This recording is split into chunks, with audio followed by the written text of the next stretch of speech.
বিজেপিও justice for Zubeen এটা পৰিকল্পনা কৰিছে কাৰণ চাৰ্জশ্বিট যেতিয়া আমি দিম চাৰ্জশ্বিটখন আদালতত যাব আদালতত ইজনে সিজনে উকিলে সময় লৈ কেতিয়াবা বহুত দেৰিলৈকে জাষ্টিছটো দেৰি কৰি দিয়ে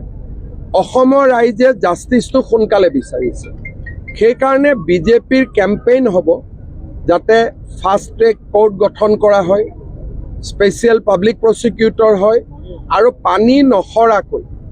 এখন যাতে চাৰ্জশ্বিট দিব পাৰে বিজেপিয়ে এটা কেম্পেইন লঞ্চ কৰিব 23 তাৰিখৰ পৰা ময়ো জুবিন আমিও জুবিন এই গোটেই কেম্পেইনটো পজিটিভ কেম্পেইন হ'ব প্ৰত্যেকটো বিজেপিৰ বিধায়ক থকা সমষ্টিত জুবিন গাৰ্গৰ এটা প্ৰতিমূৰ্তি নিৰ্মাণ হ'ব জুবিন গাৰ্গৰ নামত বিধায়ক থকা প্ৰত্যেকটো সমষ্টিত আৰু ভূপেন হাজৰিকাৰ নামত দুখনকৈ সংগীত বিদ্যালয় হ'ব এইটো বিজেপিৰ ইনিচিয়েটিভত হ'ব চৰকাৰে নহয় তৃতীয়তে বিজেপিৰ সকলো সদস্যই ঘৰত এজুপিকৈ নাহৰ গছ লগাব এইটো এটা ঠিক তেনেদৰে আমি এটা 10 পইণ্ট পজিটিভ যেটো আন্দোলন কয় নিগেটিভ আন্দোলন আমি সকলোতে দেখা পাওঁ বিজেপিয়ে 23 তাৰিখৰ পৰা এটা পজিটিভ আন্দোলন যাৰ হেডলাইনটোৱে হৈছে ময়ো জুবিন আমিও জুবিন এই শীৰ্ষক এটা আমি কেম্পেইন আৰম্ভ কৰিম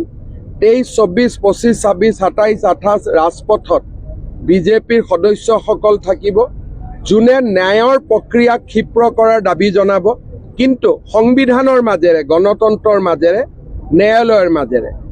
নেক্সট ফেজ আমাৰ কেম্পেইন আৰম্ভ হ'ব ময়ো জুবিন আমিও জুবিন য'ত নেকি আমি জুবিনৰ আদৰ্শক আগত ৰাখি 10টা